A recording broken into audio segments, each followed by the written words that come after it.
Hello friends, myself Shranch Mehta. This is second part of my first uploaded video named Tricks and Strategies to Crack GATE Examination. अगर आपने पहले वाला video नहीं देखा तो नीचे डिस्क्रिप्शन में लिंक पर क्लिक करके आप फर्स्ट वीडियो देख सकते हैं। पिछले वीडियो में मैंने प्रीवियस ईयर एग्जाम पेपर को सॉल्व करने की इंपॉर्टेंस आपको बताई थी। इस वीडियो में मैं self analysis and how to do continuous improvement इसके बारे में बताने जा रहा हूँ। वीडियो शुरू होने से पहले I would like to thanks team Recon faculties who provided me mentorship time to time and inspired me to solve previous year papers. They gave me confidence that I can achieve under 100 AIR in GATE. Now let's start today's video. तो planning हो गया, preparation हो गया, अब test and analysis. अब आप यहाँ देख रहे हो कि मैंने 45% सबसे ज़्यादा इंपॉर्टेंस दिया मैंने इसको। ऐसा क्यों, अभी आपको समझ आएगा। देखो, मैं अपनी स्टोरी अगर शेयर करूँ तो मैंने मार्च 2016 में प्रेप चालू की थी अपनी। ऑलराइट, मैंने कोर्स कंप्लीट कर लिया था सितंबर 2016 में। अब आप बोलोगे बहुत कम टाइम में कर लिया, तो मैंने बहुत ज़्यादा सेलेक्टिव स्टडी करी थी। बहुत ज़्यादा का मतलब बहुत ही ज़्यादा, ठीक है। तो जब मैंने सितंबर में, मेरे को लगा मेरी प्रिपरेशन कंप्लीट है, मेरे को मेरा स्कोर आना चाहिए, मैंने फर्स्ट टेस्ट दिया था इन्वॉल्वमेंट का, जो 50 मार्क्स का होता है, मतलब practice test. I got 17 marks. I was so shocked कि मुझे सब आता था। और मैंने क्या किया, जैसे ही मैंने अपने मार्क्स देखे, I was so demotivated, so demoralise कि मैंने अपना कंप्यूटर बंद किया और मैंने देखा भी नहीं मेरी गलती कहाँ हुई, क्या सही हुआ। But still I had the proper guidance. उस टाइम तो मेरे को किसी ने बोला एक बार देखो। तो जब मैंने उसमें देखा, जब मैंने टेस्ट का एनालिसिस किया, एनालिसिस कैसे होता है वो पता लगेगा अभी। एनालिसिस किया तो मुझे क्या लगा कि मेरे को कितने मार्क्स का आता था। मैंने ये चेक किया सबसे पहले, तो मेरे को लगा 40 आउट ऑफ 50 मार्क्स मुझे एकदम सही सही विद फॉर्मूलाज आता था। मैंने खूब सारी तरह की एरर्स की, कैलकुलेशन एरर की, फॉर्मूला एरर की। और ये सारी क्यों हुई? Because I wasn't serious about my test. जब मेरी यहाँ प्रिपरेशन कंप्लीट हुई, आई वॉज सो श्योर कि मेरे मार्क्स अच्छे आने चाहिए, तो I was not very serious कि ठीक है चलो टेस्ट देके ट्राई कर लेते हैं। मेरे को उतना उस टाइम पता नहीं था कि इतनी इंपॉर्टेंस होती है। तो यहाँ मेरी सीरियसनेस जो थी वो बहुत कम थी, तो इस वजह से मेरी ये जो एरर्स थी वो बहुत ज़्यादा हुई, और इस वजह से जो मेरे मार्क्स थे वो बहुत कम आए, 70। तो मैंने क्या किया, ये जब मैंने सितंबर में टेस्ट दिया अपना पहला, मेरी प्रिपरेशन खत्म होने के बाद, तो मुझे ऐसा लगा कि मुझे एक बार रिविजन की ज़रूरत है, क्योंकि मेरे को इसमें लग रहा था कि मैं कुछ फॉर्मूलाज फॉरगेट कर रहा हूँ। ऑल्दो मुझे आते थे, बट कहीं ना कहीं उस टाइम क्लिक नहीं कर रहे थे। कुछ चीज़ें मैं भूल रहा हूँ, आते हुए तरीके भूल रहा था। तो मैंने एक रिविज़न किया। फिर मैंने एक अपनी हैबिट बना ली कि जैसे मैं मंडे को अगर कोई सब्जेक्ट का रिविज़न करूँगा, तो मैं थर्सडे को उस सब्जेक्ट का टेस्ट दूंगा। क्योंकि अगर मैं मंडे को रिविज़न करके मंडे को ही टेस्ट दे देता हूँ, तो मेरी रिटेनिंग पावर जज ही नहीं हो पाई। समझ रहे हो आप? रिटेनिंग पावर जज ही नहीं हो पाई, तो फिर मुझे कैसे पता लगा कि मैं एग्जाम में सारा सब कुछ एक साथ रिटेन कर लूंगा। तो इसलिए मैंने ये गैप रखा, स्टार्टिंग में कम गैप रखा, फिर लास्ट में आते आते तो मैंने रिविजन भी छोड़ दिया, क्योंकि सारी चीज़ें मेरे को ऐसे रिटेन होने लग गई थी। और मुझे ऐसा भी लगता था कि जब गेट दूंगा तो मेरे को सारे सब्जेक्ट्स एट वन गो करने, तो क्यों ना अभी से ही ट्राई करूँ, बिना पढ़े देखे देखता हूँ। तो ये मेरे मार्क्स इंप्रूव होते होते लास्ट में आते आते 37 38 इस तरफ शिफ्ट हो गए थे। ऑल दो जो टॉपर्स थे वो उनके 45 50 भी आते हैं, ये जो प्रैक्टिस टेस्ट होते हैं। बट सिंस मैंने बहुत ज़्यादा सेलेक्टिव स्टडी करी थी, तो मैं इतना इतना यहाँ तक नहीं पहुँच पाया। कुछ चीज़ें मेरे को बिल्कुल नहीं लगती थी। अब बचे यहाँ पे 10 मार्क्स। राइट, 40 आउट ऑफ 50 आता था। अब 10 मार्क्स का क्या किया जाए? ऐसा तो है नहीं कि मैंने अपनी प्रिपरेशन पूरी चालू कर दूँ, कि मैंने जैसे इन्वॉल्वमेंट का टेस्ट दिया, मेरे को लगा 10 मार्क्स का तो मैंने कहीं देखा ही नहीं है, मतलब मैंने पढ़ाई पूरी नहीं की है। ऐसा नहीं है। ऑब्वियसली 4 to 5 मार्क्स का हर प्रैक्टिस टेस्ट में लोग नया डालते हैं, बिकॉज दे वॉन्ट कि आप सब कुछ कवर करो। तो मैं क्या करता था, वहीं से अपनी एक मैंने कॉपी बना ली और वहीं से मैं वो चीज़ें सीखने की कोशिश करता था। अगर मुझे वो समझ नहीं आती थी तो मैं फिर वो ऑथर वाली या बड़ी बड़ी बुक्स फॉलो करता था, क्योंकि सीधा अगर बड़ी बुक में जाओगे तो बहुत सारी नई चीज़ें देखने को मिलेगी, आप कंफ्यूज हो जाओगे कि मेरी प्रिपरेशन सही है या नहीं। तो इतना नहीं जाना, आप वहाँ से चीज़ नोट करो। अगर आपको वहाँ से समझ आ गई, आपने ये 40 मार्क्स का तो पढ़ ही रखा है ना, इसको इसकी नॉलेज से अगर आपको बची हुई 10 में से कुछ समझ आती है वो लो, कुछ नहीं समझ आती तो आप क्या करो, ऑथर बुक्स में जाओ। ऑलराइट, कुछ भी फॉलो करो और वो कवर कर लो। और आपको लग रहा है कि बहुत ही ज़्यादा रैंडम पूछ लिया, बहुत ही ज़्यादा, कि मेरे को आता नहीं है और मेरे को आना भी नहीं चाहिए, मैं नहीं मानता। कुछ ऐसी चीज़ें होती है बहुत ज़्यादा अलग ही पूछ लिया, तो आप मत करो, छोड़ दो उसे। 100 आउट ऑफ 100 टॉपर के भी नहीं आते। तो ये आपका हो गया टेस्ट और एनालिसिस कैसे करना है। अब एक चीज़ और एनालिसिस के बारे में ही बताता हूँ। आपने टेस्ट दिया, आधे घंटे का मानो, एटलीस्ट 20 मिनट्स उसका एनालिसिस होना चाहिए। जो आपके क्वेश्चन सही हुए उनका आप सोल्यूशन देखो, कि उसका कोई शॉर्ट ट्रिक तो नहीं है जो इन्होंने यूज़ करी और जो मुझे नहीं आती। क्योंकि ज़रूरी नहीं है आपको अगर एक क्वेश्चन का एक तरीका आता है दूसरा नहीं आता तो आप सिर्फ इसी पे बेस्ड रहो, नहीं, आपको ये भी कोशिश करो कि ये भी मेरे दिमाग में फीड हो जाए कि इन्होंने क्या किया है, ठीक है। जो नहीं हुए उसका आपको पता होना चाहिए वाई, कौन सी एरर थी, ये फॉर्मूला एरर थी, कैलकुलेशन एरर थी मेरी, मैंने ध्यान नहीं दिया, ये एरर थी, एरर का टाइप, और फिर इस एरर के टाइप का सोल्यूशन। जैसे मैं आपको एक एग्जांपल शेयर करता हूँ, मुझसे कैलकुलेशन एरर बहुत होती थी। वो क्यों होती थी? वो इसलिए होती थी बिकॉज मेरे को कोई क्वेश्चन आया, जैसे मैंने 1 मार्क का क्वेश्चन देखा, मेरे को पता है 3 स्टेप में हो जाएगा, ये फॉर्मूला लगेगा और ऐसे आंसर आएगा, तो मैं उसको एक स्टेप में करने की सोचता था। फॉर्मूला दिमाग में रखा, सीधी वैल्यूज पुट करी, जैसे मेरे को पता है कि कुछ भी एक फॉर्मूला है N N square H square T upon 4i, ये कुछ भी एक फॉर्मूला है, तो मैंने ये दिमाग में रखा, क्वेश्चन से एन की वैल्यू उठाई स्क्वायर कर दिया, इसकी वैल्यू उठाई स्क्वायर कर दिया, टी की उठाई करके 4 × i कर दिया, तो अब यहाँ कुछ ना कुछ मेरे स्क्वायर में एरर हो जाएगी। तो मैंने फिर क्या किया, स्टेप बाय स्टेप सोल्यूशन को लिखना चालू किया, फॉर्मूला पूरा लिखा, जैसे माना ये फॉर्मूला है, ये लिखा, फिर एक एक वैल्यू उठाई, स्क्वायर लगाया, ये लगाया, स्क्वायर लगाया, ये किया, टी 4i फिर किया। साउंड बड़ा स्टूपिड कर रहा है कि एक स्टेप लिख के फिर ये करो या ऐसे करो, क्या चेंजेस आता है, बट मुझे चेंज फील हुआ, तो मैंने इस सोल्यूशन को एक्सेप्ट किया और मेरी ये चीज़ बहुत काम आई आगे। ऑलराइट, तो आपका सोल्यूशन आपको पता होता है, तो आपको सबसे पहले आपको एरर जज करनी है, फिर उसका सोल्यूशन निकालना है, और फिर नेक्स्ट टेस्ट में ट्राई करो कि वो गलती कम हो। तो ये हो गया आपका एनालिसिस का पार्ट, ये सबसे ज़्यादा इंपॉर्टेंट है। अगर आप एनालिसिस नहीं कर रहे तो ध्यान रखना, मेरे फर्स्ट टेस्ट में 17 आए, वो 17 ही रहते हैं, मुश्किल से 20 हो जाते, 35 to 38 जो मैं बोल रहा हूँ वो कभी नहीं हो पाते। तो वो जो हो पाए वो इसकी वजह से हो पाए, नॉलेज तो और प्रिपरेशन तो मैंने पहले ही कर ली थी। ऐसी क्या कमी थी जब मेरे फर्स्ट टेस्ट में 17 आए? तो दिस वॉज दिस, कि मैं एनालिसिस करके अपनी गलतियां पकड़ी और मैंने उसको इम्प्रूव किया। तो test and analysis and improvement with continuous revision. जब आपका सिलेबस हो गया है, सब कुछ हो गया है, तो अब आप क्या करो, जो आपने टिक मार्क करी थी चीज़ें कि जो मैंने छोड़ी थी आपने, उनको पढ़ना चालू करो। जो लीस्ट इंपॉर्टेंट सब्जेक्ट्स है, जो 1-2 मार्क्स के आते हैं, जो आपने छोड़ रखे हैं, उनको भी थोड़ा थोड़ा पढ़ना चालू करो। उनको अगर नहीं भी पढ़ना चाह रहे आप सोचते हो नहीं हो पाएगा, टाइम नहीं है, तो एटलीस्ट उनके प्रीवियस ईयर्स में से कुछ जो क्वेश्चन बहुत ज़्यादा पूछे जा रहे हैं उनका तरीका रट लो। छोड़ो मत मार्क्स, ट्राई करो, छोड़ो कुछ भी मत। यही तरीका होता है जो मैं बोल रहा था, 1000 लानी है आपको, फिर आपको अंडर 100 लानी है या टॉप 10 लानी है, तो वो यही तरीका है। एक एक चीज़ जहाँ जहाँ कमी पड़ रही है, देखो मेरे हिसाब से गेट 100 का होता है, उसमें से 50 तक स्कोर करना आपकी प्रिपरेशन जज कर लेती है। 50 to 70 आपको कौन ले जाता है? आपके टेस्ट। 70 to 80 कौन ले जाता है? आपका एनालिसिस। ये लग रहा ज़्यादा होगा कि 20 मार्क्स का ये दे रहा है, 10 मार्क्स का ये दे रहा है, तो टेस्ट ज़्यादा इंपॉर्टेंट है, एनालिसिस है, नहीं। 50 से 70 जाना ईजी है, 70 से 80 जाना और भी डिफिकल्ट है, और 80 से 85-90 जाना और भी ज़्यादा डिफिकल्ट है, ठीक है। तो अपन कहाँ पहुँचे थे? 80 तक। एक बार मैं फिर से बना देता हूँ। 50 तक आपको कौन ले आया था? आपके प्रिपरेशन। 70 तक आपको कौन ले आया था? आपके टेस्ट। 80 तक आपका एनालिसिस। ये साइमल्टेनियस चीज़ है, ये ध्यान रखना है। ऐसा नहीं पहले 70 तक जाके फिर 80 तक जाना है, साइमल्टेनियस है ये। 50 से 80 एक तरह से ये मान लो टेस्ट एंड एनालिसिस, फिर 80 से 90 मतलब टॉपर, ये इम्प्रूवमेंट। इम्प्रूवमेंट कैसे होगा? Continuous revision, continuous test and analysis. मैंने यहाँ 4 फेजेस आपको बताया, ये आपको लग रहे होंगे एक के बाद एक, बट एक तरीके से सारे साइमल्टेनियस है। प्लानिंग थ्रू आउट चलती रहती है, थ्रू आउट आप प्लान करते रहते हो, प्रिपरेशन आपकी थ्रू आउट चलती रहती है, टेस्ट एंड एनालिसिस, इंप्रूवमेंट, हर इंप्रूवमेंट के बाद टेस्ट होता है, पर इंप्रूवमेंट और कंटिन्यूस रिविजन तो आपको करना ही है। This was the most important slide of my PPT approach toward success, जो मेरा तरीका था। मैंने जिनको जितनी इंपॉर्टेंस दी, कोशिश करना आप भी उतनी दे पाओ। ये सबसे ज़्यादा इंपॉर्टेंट पार्ट है मेरे अकॉर्डिंग, ठीक है। और ये इसके बिना तो ये एग्जिस्ट ही नहीं करता, जब टेस्ट दोगे नहीं तो एनालिसिस, तो ये this makes it most important part. 45% भी अब मुझे कम लग रहा है, बट स्टिल अब ध्यान रखना, इस पर ज़्यादा फोकस करो। ऐसा क्या है जो टॉप 100 में है और बाकियों में नहीं, तो वो कुछ यही चीज़ें हैं जो डिसाइड करती हैं। Just keep this in mind. Moving ahead, how to plan your preparation, ये एक्चुअली मैं बता चुका हूँ, बट मैंने स्लाइड में कुछ पॉइंट्स लिखे हैं तो आप देख लीजिए।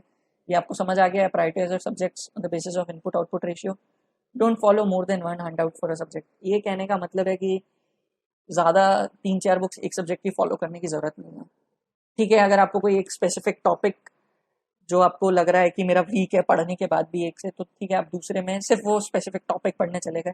बट आप जितना ज़्यादा फॉलो करोगे उतना ज़्यादा कंफ्यूज होगे, उतना ज़्यादा टाइम वेस्ट होगा, और एट दी एंड फ्रस्ट्रेशन आएगी, डिमोटिवेशन होगा। तो ट्राई करो कि एक हैंड आउट, और वो बेस्ट हैंड आउट हो। पहले आप थोड़ा सर्च करो दोस्तों में या फिर नेट पे कहीं काफ़ी जगह मिल जाता है कि किसके लिए क्या बेस्ट रहता है, तो वो ट्राई करो। Alright, after completion of subject solve the previous years in one को। ये मैंने आपको शेयर कर ही लिया कि आपका जैसे आपने चैप्टर के बाद एक एक बार किया है, हर चैप्टर के बाद आपने प्रीवियस ईयर्स किए हैं, पूरा सब्जेक्ट होने के बाद वन गो में उस पूरे सब्जेक्ट के प्रीवियस ईयर्स करो। When you start subject make sure you daily और weekly give time for revision, ये भी मैंने आपको बता दिया है। Make short notes only after you have completed the subject, and ये मैं आपको आगे बताऊंगा शॉर्ट नोट्स की एक अलग स्लाइड में। Don't be too sure about mathematics and aptitude, they carry 30 marks. बच्चे बहुत ज़्यादा श्योर होते हैं कि लास्ट में कर लेंगे, वो 30 नंबर तो अपने ही हैं, वो कहीं नहीं जाने, तो मेरे हिसाब से ये बिल्कुल गलत है। किसी का एप्टीट्यूड स्ट्रांग होता है तो कुछ नहीं, बस एप्टीट्यूड के टेस्ट तो देते रहो। अगर आपको लग रहा है वीक है तो इसके लिए भी अलग से पढ़ाई करो। मैथमेटिक्स के लिए भी सेम चीज़ है, टेस्ट देते रहो, आपको आपकी जो लिमिट होगी वो आपको पता लगती रहेगी। Start your test series after you have solve previous years at least once. ये मैंने बताया नहीं बट आपको समझ आ गया होगा, एटलीस्ट वंस तो आपके हर चैप्टर के बाद हो रहे हैं, तो आपकी जो टेस्ट सीरीज है वो प्रीवियस ईयर्स के बाद ही चालू होनी चाहिए। ऑनलाइन कैलकुलेटर, ये भी मैं बताना भूल गया। Online calculator should be made handy while practising. आपको मेन एग्जाम में ऑनलाइन कैलकुलेटर ही यूज़ करना है, तो आप प्रैक्टिस करते टाइम भी इसका यूज़ करें। Short notes making, alright. आपको आपके शॉर्ट नोट्स कैसे बनाने हैं, बहुत ही इंपॉर्टेंट चीज़ है। और काफ़ी लोगों का क्वेश्चन होता है क्योंकि जब भी वो शॉर्ट नोट्स बनाने जाते हैं उनका शॉर्ट नोट्स नहीं रहते, और एक्चुअली एक अलग सेपरेट नोट्स ही बन जाते हैं ब्रीफ में। तो कैसे होने चाहिए आपके शॉर्ट नोट्स और प्रोसीजर क्या होता है? ऐसा नहीं होता कि आप पहला अटेम्प्ट देंगे शॉर्ट नोट्स बनाने का तो आपके शॉर्ट नोट्स रेडी होंगे। Obviously it takes 2-3 tries to make a perfect short notes, but वो 2-3 ट्राइज कौन सी डायरेक्शन में होने चाहिए, कैसे होने चाहिए, वो मैं आपको बताता हूँ। तो मैं क्या करता था, जैसे मैंने कोई भी सब्जेक्ट लिया कि फर्स्ट रीडिंग की, ऑलराइट, तो फर्स्ट रीडिंग में एक तो आता है थियोरेटिकल पार्ट, एक आते हैं फॉर्मूलाज, न्यूमेरिकल पार्ट बोल दूँ जिसे मैं, थियोरेटिकल और न्यूमेरिकल पार्ट।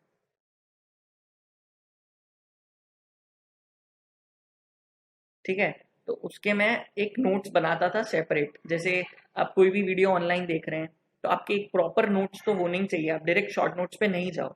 तो वो थियोरेटिकल पार्ट और जो फॉर्मूलाज हैं, जो न्यूमेरिकल पार्ट है, उसको एक बार तो आप लिख लीजिए फर्स्ट रीडिंग में, आपको जैसा आपको समझ आना चाहिए वैसे लिखिए। ठीक है, उसके बाद आपको क्या करना है, आपको जाना है प्रीवियस ईयर्स पे। ठीक है, प्रीवियस ईयर्स में जाने से पहले आप क्या करेंगे, एक पेज पे पेज लेके जितने भी फॉर्मूलाज हैं न्यूमेरिकल पार्ट, क्योंकि थ्योरेटिकल पार्ट तो आपको समझने का होता है, आपने थ्योरेटिकल पार्ट समझ लिया, ठीक है, बट ये चीज़ जो न्यूमेरिकल्स होते हैं उनमें जो कुछ फॉर्मूलाज यूज हो रहे हैं वो आपको याद होने चाहिए। तो मैं आपको ये नहीं बोलूंगा कि आप देख देख के रटिए उस चीज़ को वहीं पे जहाँ आपको फॉर्मूला दिख रहा है, मैं बोलूंगा आप उसे लिखिए, क्योंकि मेरे अकॉर्डिंग फॉर्मूला आपके दिमाग से ज़्यादा आपके हाथ में होना चाहिए। कि आपका हाथ लिखना स्टार्ट करे किसी फॉर्मूले को तो आप उस फॉर्मूले को एक बार में लिख पाए बिना सोचे। ठीक है, तो ऐसा होना चाहिए। तो वो कैसे होगा, रिटर्न प्रैक्टिस। रिटर्न प्रैक्टिस कैसे, उसको एक बार तो एटलीस्ट पेज पे लिखिए। ठीक है, फिर आप प्रीवियस ईयर्स कीजिए। ठीक है, प्रीवियस ईयर्स करेंगे तो आप देखिए उसमें से कौन कौन से फॉर्मूलाज यूज आ रहे हैं। ठीक है, आप ऑब्वियसली पेज आपके साथ रखिए, ये मान के चलिए फॉर्मूलाज इन फ्यूचर आपको याद होंगे। ट्राई कीजिए जब प्रीवियस ईयर्स कर रहे हैं कि बिना देखे फॉर्मूले को लिखने की कोशिश करूं, नहीं हो रहा तो इस पेज को फॉलो कीजिए और लिखते जाइए। लिखते लिखते आपको फॉर्मूलाइज क्वेश्चन सॉल्व करते करते वो वहीं पे याद हो जाएंगे, आपको रटने की जरूरत नहीं पड़ेगी। ठीक है, तो आपने एक पेज पे सारे फॉर्मूलाइज लिखिए, प्रीवियस ईयर सॉल्व किए। प्रीवियस ईयर सॉल्व करने के बाद आप बनाएंगे शॉर्ट नोट्स। ऑलराइट, क्योंकि अब ऐसा डिफरेंस क्या है, डायरेक्ट यहाँ से अगर फर्स्ट रीडिंग से आप जंप कर जाते हैं शॉर्ट नोट्स पे और प्रीवियस ईयर्स करने के बाद आप शॉर्ट नोट्स पे डिफरेंस जाते हैं, तो क्या होता है, जैसा कि मैंने आपको पहले बताया, गेट में क्या करनी पड़ती है, सिलेक्टिव स्टडी। और वो सिलेक्शन कहाँ से होता है, प्रीवियस ईयर्स देख के और टेस्ट सीरीज देख के कि कैसे क्वेश्चंस पूछे जा रहे हैं। तो उस सिलेक्टिव स्टडी के लिए आपने प्रीवियस ईयर्स किए और आपको प्रीवियस ईयर्स देख के ये नॉलेज हो गई कि मुझसे क्या क्या पूछा जाएगा, क्या क्या चीज़ें इंपॉर्टेंट है, मोस्ट इंपॉर्टेंट क्या है, लीस्ट इंपॉर्टेंट क्या है, और उस हिसाब से आप अपने शॉर्ट नोट्स बनाएंगे। ऑलराइट, तो इसलिए प्रीवियस ईयर्स करना जरूरी है शॉर्ट नोट्स बनाने से पहले। ठीक है, तो मेरा पहला पॉइंट हो गया प्रोसेस, जो कि मैंने कवर कर लिया। प्रोसेस क्या होना चाहिए शॉर्ट नोट्स बनाने का, कैसे बनाने हैं, एक तो विजिबल होने चाहिए, क्लियर होने चाहिए, एक ही बात हो गई विजिबल क्लियर। शॉर्ट होना ज़रूरी नहीं है, ये चीज़ ध्यान रखना, ठीक है। लोग क्या करते हैं, जब भी शॉर्ट नोट्स बनाते हैं उनके दिमाग में रहता है मैं ऐसे शॉर्ट नोट्स बनाऊं कि उसको कोई भी पढ़े तो समझ आ जाए, तो ये बिल्कुल ही गलत चीज़ है। It must be for you only. Only नहीं लगाऊंगा, ऑब्वियसली कोई मांगे देव, कोई दिक्कत नहीं है, बट ऐसा नहीं होना चाहिए कि किसी और को समझ आए या बिल्कुल ही जिसको कुछ भी नहीं पता वो देखे उसको समझ आए। आप ऐसे बनाओ कि एटलीस्ट आपको समझ आए, एटलीस्ट आपको, बस दैट्स इट। जैसे मेरे को V इज इक्वल टू के आई, सॉइल का एक फॉर्मूला है, मेरे को ये रात आधी रात को याद है, मेरे को 10 साल बाद भी ये फॉर्मूला याद रहेगा, तो मैं इसे क्यों लिखूँ, मेरे को लिखना ही नहीं है। मैं ऑब्वियसली कैसे कौन सी चीज़ें लिखूंगा, एक तो ऐसे कॉन्सेप्ट जो मैंने टेस्ट सीरीज से कैच किए हैं, पूरा का पूरा कॉन्सेप्ट छाप दूंगा। अगर मुझे एक न्यूमेरिकल पूरा डालने की जरूरत पड़े अपने शॉर्ट नोट्स में तो मैं डालूंगा। मैं ये नहीं देखूंगा कि यार मुझे शॉर्ट रखने हैं तो मैं उसको छोटा छोटा लिखूँ या फिर मैं ऐसे करूँ, बिल्कुल नहीं। कॉन्सेप्ट अगर मुझे लग रहा है कि ऐसा कॉन्सेप्ट है मैंने कहीं नहीं पढ़ा, उसको वहीं शॉर्ट नोट्स में डाल दो आपके, ठीक है। Formulas that are tough to remember, ठीक है। और एक चीज जरूर डालना, कोई भी आप सब्जेक्ट या इंडेक्स, कोई भी सब्जेक्ट या कोई भी टॉपिक चालू करो उसका एक इंडेक्स डाल दो। इंडेक्स का मेरा कहने का मतलब क्या है कि कुछ चीजें जैसे मैं V इक्वल टू के आई नहीं डालूंगा, बट मैं ऐसा कुछ डालूंगा, जैसे मैं डाल दूंगा जैसे ये डार्सीज लॉ है, ठीक है, कोई भी XYZ लॉ है, तो मैं इंडेक्स में उस XYZ लॉ का नाम लिखूंगा। मुझे याद है वो, बट लिखा क्यों कि जब भी मैं शॉर्ट नोट्स पढ़ूंगा तो मुझे एक बार अपने दिमाग में रिकॉल हो जाए XYZ लॉ क्या है, V इज इक्वल टू के आई, याद हो गया। तो ऐसे करना है आपको चीज़ें, एक इंडेक्स आना चाहिए नेसेसरी, कि चाहे इजी हो चाहे टफ हो, एक बार दिमाग में रिकॉल हो जाए जब आपको नोट्स खोलो। फॉर्मूलाज, फॉर्मूलाज आपको डालने हैं, कॉन्सेप्ट्स आपको डालने हैं, कौन से कॉन्सेप्ट जो आपको बिल्कुल नहीं लगे, आपको बहुत ही इंपॉर्टेंट लग रहे हैं और आप उसको बार बार गलत रीड कर रहे हैं, वो कर रहे हैं, ठीक है। एक चीज़ क्या डालनी है, अपडेशन, शॉर्ट नोट्स अपडेशन होना चाहिए। ये मैं आपको ऐसे आगे बताने वाला था बट इसी में बता देता हूँ। शॉर्ट नोट्स अपडेशन होना चाहिए। अपडेशन मतलब आप कंटिन्यूसली, जैसे आप अपनी प्लानिंग को अपडेट कर रहे हैं वैसे आप शॉर्ट नोट्स भी अपडेट करेंगे। कब करेंगे, आपको टेस्ट सीरीज में कुछ नया मिलता है तो आप डालेंगे, प्रीवियस ईयर्स में आपको कुछ नया मिलता है वो डालेंगे, आपकी कुछ मिस्टेक्स, जैसे कोई ऐसा जनरली होता है कि कोई चीज़ मैंने एक बार गलत पढ़ ली, मैंने पढ़ लिया कि K is equal to V I, जबकि है क्या V इज इक्वल टू के आई। अगर मैंने फर्स्ट रीडिंग ये कर ली ना तो मोस्ट प्रोबेबली मेरे को ये ज़्यादा याद रहने के चांसेस हैं रेदर देन ये, क्योंकि इसीलिए बोला जाता है फर्स्ट पहली रीडिंग में आप कुछ गलत मत पढ़िए, चाहे ज़्यादा टाइम लगे तो गलत तरीका मत रखिए। लेकिन आपने कर लिया तो इसको भुलाना बहुत मुश्किल हो जाता है। कुछ मिस्टेक हो गई है तो उस मिस्टेक को वहीं रख लीजिए, जितनी बार भी आप शॉर्ट नोट्स रीड करें तो आपके दिमाग में एक बार चीज जाए कि मैं ये गलती बहुत करता हूँ और मुझे ये नहीं करनी, ठीक है। हर तरह की मिस्टेक आप अपने शॉर्ट नोट्स में पुट अप कीजिए, ठीक है। तो ये हो गया प्रोसेस, क्या चीज़ें इंपॉर्टेंट है शॉर्ट नोट्स मेकिंग में, कैसे बनाने हैं, ठीक है। शॉर्ट नोट्स बनाने के लिए छोटा लिखना ज़रूरी नहीं है, ठीक है। विजिबल होना चाहिए, क्लियर होना चाहिए और गैपिंग सफिशिएंट होनी चाहिए। गैपिंग सफिशिएंट, सफिशिएंट गैपिंग क्यों, ताकि आप अपडेशन कर पाए। आपने अगर पहले ही भर भर के और घुसा घुसा के लिख दिया और आपको कुछ चीज़ ऐड ऑन करनी है तो आप नहीं कर पाएंगे और आपका पढ़ने का भी मन नहीं करेगा। ऑलराइट, तो ये थी शॉर्ट नोट्स मेकिंग, आया आपको समझ। तो now let's move forward to extra topic tips. Last चीज़ है, try to cover in depth knowledge rather than in width knowledge. In depth और इन विड्थ का क्या मतलब है कि एक तो मैं जैसे हर लीस्ट इंपॉर्टेंट चीज़ कवर करूँ, ये होगी मेरी इन विड्थ नॉलेज, पर गेट में ऐसा जनरली होता नहीं है। गेट क्या करता है, कुछ सेलेक्टिव चीज़ें बार बार पूछता है लेकिन ट्विस्ट डाल डाल के पूछता है। तो इन डेप्थ नॉलेज होना चाहिए, जैसे मैंने कोई भी चीज़ पढ़ी तो मेरे को उसका इन डेप्थ पता होना चाहिए जो गेट बार बार पूछ रहा है। ऑलराइट, तो इस चीज़ का ध्यान रखना। सेलेक्टिव स्टडी इसी को कहते हैं। Accuracy is the key factor to get a good rank, ये चीज़ ध्यान रखना। इसका कैसे है, जैसा कि मैं आपको बता रहा था कि अगर आपको जैसे 100 आपने सब कुछ कर लिया और 100 आउट ऑफ 80 स्कोर कर रहे हैं आप, ठीक है, लेकिन अब आपको लानी है फर्स्ट रैंक, तो आप कुछ, अब आप क्या देखोगे कि आपकी कमी कहाँ है। एक तो होती है कि यार आपने कुछ सिलेबस कवर नहीं किया, तो ऑब्वियसली वो करना है। एक आप अपनी एक्यूरेसी चेक करोगे कि टेस्ट सीरीज में कितनी एक्यूरेसी आ रही है। 100% एक्यूरेसी कभी अचीव नहीं होती, गलतियां होती ही होती हैं। कोशिश करनी है 100% पर शिफ्ट करने की।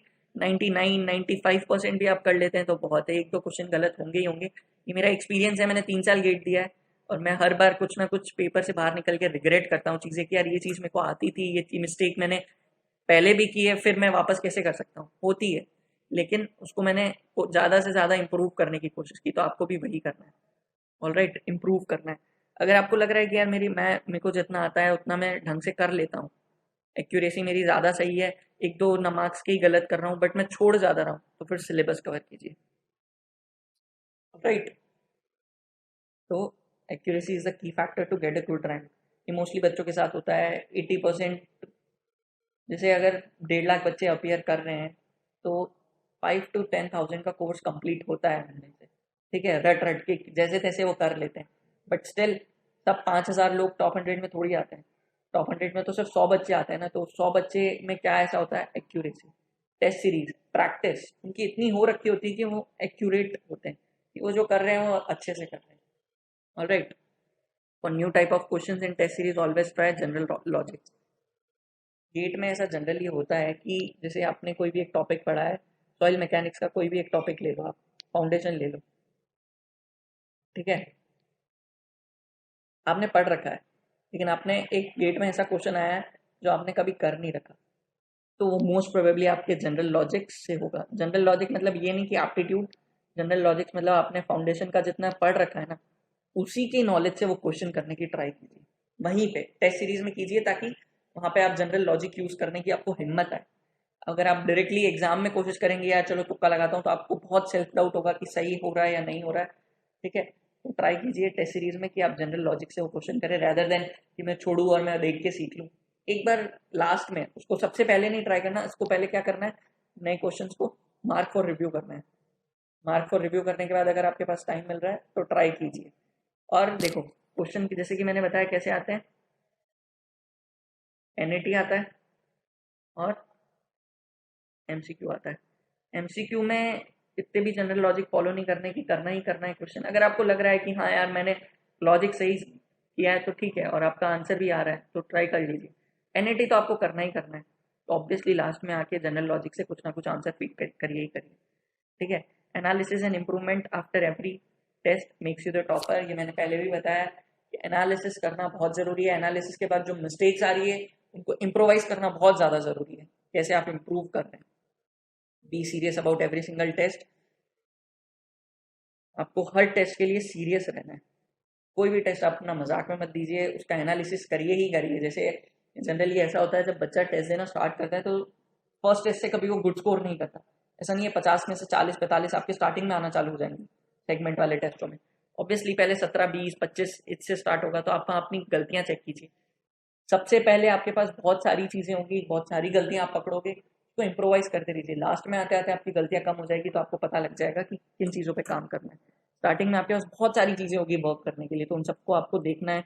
चाहे आप उसको एक कॉपी में लिखो, अपने दिमाग में रखो, कॉपी में लिखना ज़्यादा बेटर है, ठीक है। बी काम and compose, it increases your accuracy. मेरे 3 साल का एक्सपीरियंस है, मैंने अपनी पढ़ाई जितनी इंप्रूव नहीं की है उतना मैं काम होता गया हर बार पेपर देते देते। मैं फर्स्ट ईयर जब मैंने अपियर किया, सेकंड ईयर जब अपियर किया, थर्ड ईयर जब अपियर किया, मेरी चिलनेस लेवल बढ़ता गया कि ठीक है मैं कर लूँगा। मेरे में ये कॉन्फिडेंस था, मेरे को आराम से करना है। मेरा ये था कि अगर मैं नहीं कर सकता तो कोई कोई भी नहीं कर सकता, ये सोच के साथ में जाता था, तो मैं काम रहता था। पेपर टफ भी आता था तो मेरे साथ ऐसा कुछ नहीं होता था कि यार मैं वहाँ पैनिक कर जाता था।